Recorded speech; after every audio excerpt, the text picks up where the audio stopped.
Bonjour everyone, in today's video I'll be showing you how to handle elastic to your fabric, to your project, whether you're making an elastic waistband or any project where you need to add elastic to your fabric and you want to do that by hand. I'll be showing you how to add that to it. This is a piece of woven fabric, but you can do this with a stretchy fabric as well.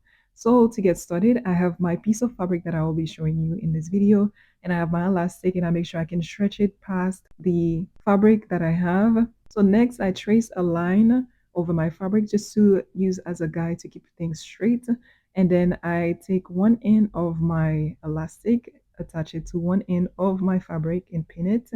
And the other end, I attach it to the other end of my fabric and pin it in place. So as I would do with sewing elastic on a sewing machine, I would find the midpoint of my elastic and the midpoint of my fabric and match them together so that when you stretch things out, you get even gathers. So that's the reason why I do that here as well. And each section that I created by dividing in half, I divide that section in half as well, find the midpoint and match it together for my elastic and my fabric. And I use a lot of pins for this. I feel like by sewing elastic with your hand, you will use a lot of pins. Mainly for me, it's because I want when I'm stretching my fabric over my finger for the distance between my pins not to be too large so that I'm able to stretch my fabric well enough and not have difficulty, not have too much stress on my fingers. So having the pins, using a lot of pins help so that my pins are like distance apart. I will show you a different step that you can do so that you don't have to deal with that, but it's optional. But I do like to use my pins. So the next step would be to add a basting stitch, and I'm using a running stitch to create that basting stitch. So that's what I'll be doing here. And if you do so over the basting stitch, then you can remove your pins and just take your time to sew your zigzag stitch. So I am doing a running stitch here before I get started with the running stitch.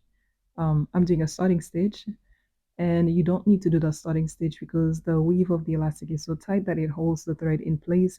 But I like to start with the starting stitch. So I have my thimble here and I'm going to stretch my fabric over it. Even with the basting stitch, I do that. I don't often use basting stitch though, but I just thought it would be a good option to show you. So I just sew all the way along and just create basting stitch all along. When you are sewing along the horizontal grain of the elastic, it can cause tangles. You're just going to get tangles anyway, no matter how you sew, but you get more tangles with sewing along the horizontal grain of the elastic because of the rubber and the thread, the friction between the two. So this is a tangle that I had a fight with and it won over me. So I had to break the thread, and now I'm cutting the long piece off, and the knot that the tangle left, I'm using that to continue my running stitch. And so that's something that happens with sewing along the horizontal grain of the elastic. And I'm assuming it's because of the rubber and my thread not being waxed. So I would suggest that you wax your thread. Maybe that will make it easier for you if you do choose to do this step.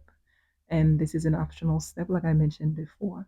Your pins will be enough for you to do this, but maybe somebody will be concerned to sew with that many pins to do the zigzag stitch because that takes longer than a running stitch.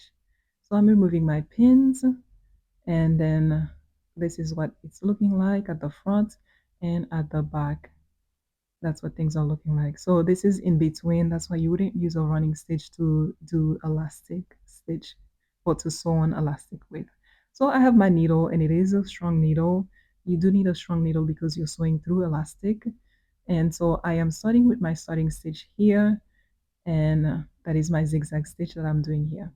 So for the zigzag stitch, I decided to use the method where I use the half back stitch. If you have not seen that video where I showed you how to do zigzag stitches, I will link it in the description box so you can check it out.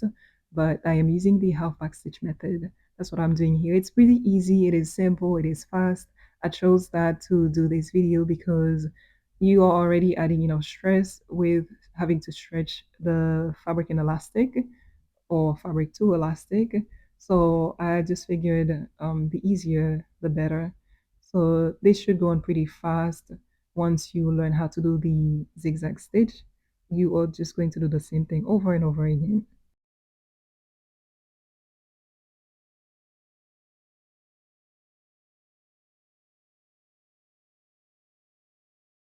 One tip that I thought would be helpful to mention is to make sure your stitches are the same distance apart. That does create a very neat gathers with that your elastic creates.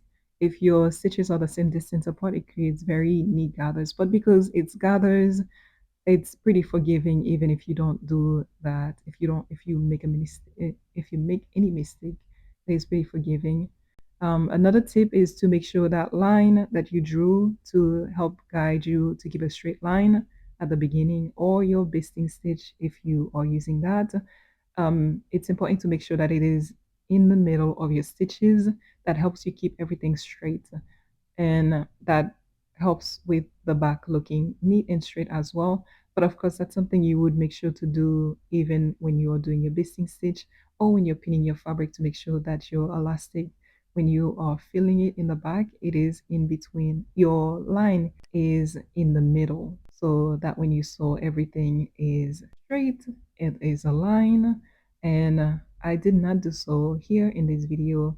As you can see, it is not always in the middle of my stitches, so you will see what that ended up looking like. But that's pretty much all there is to adding elastic to your project. Let me know if you want me to do more videos on this. I might make a video where I use a different method to do this, to show you how to do it with a different method. But in today's video, I'm using the half back stitch to do so. I think maybe it will be helpful to do one where I show you how to add elastic in the round, as in an actual waistband, to add the elastic to it. So let me know if you're interested in that, or whatever you think might be helpful for you to know more of when it comes to adding elastic to your fabric by hand, or hand sewing zigzag stitches. I will do what I can to help you. So let me know.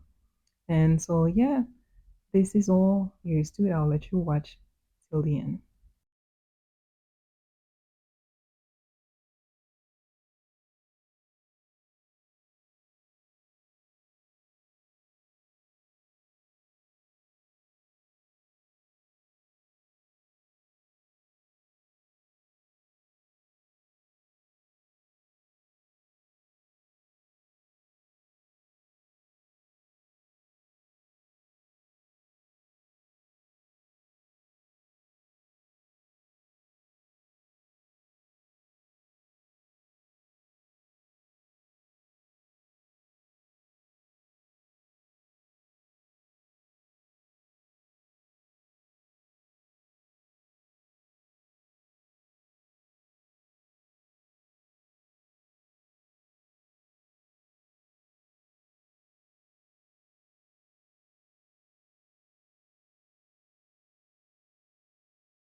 So here I'm at the end of my stitch. I'm doing my ending stitch and move the thread to the back of my work, and I cut it off with my seam ripper, and this is what things are looking like. And it looks messy because I have the running stitch that I need to get rid of, but also my stitches are not very even like it is here, which this one I did off camera. And with this one, things are not as even or neat or straight as they should be. But yeah, I shared the tip on how you can do that. And that's not that easy to do with a tripod in front of me. That's my excuse. I am sticking to that.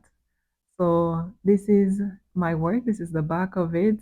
And honestly, even when I do my elastic on a sewing machine, the back never, the elastic part never looks straight. So that's why I'm not stressing about it. And because these are gathers, if I do a waistband with this, it's still fine. But it just looks pretty when things are neat. It looks more professional. It looks clean. I like the clean look. But unfortunately, the one I did on camera does not look so clean. But this one is one that I did with a stretchy fabric, and I wanted to show you what that looks like. I did it off camera, and it is pretty neat, at least in the front. This is what the back is looking like.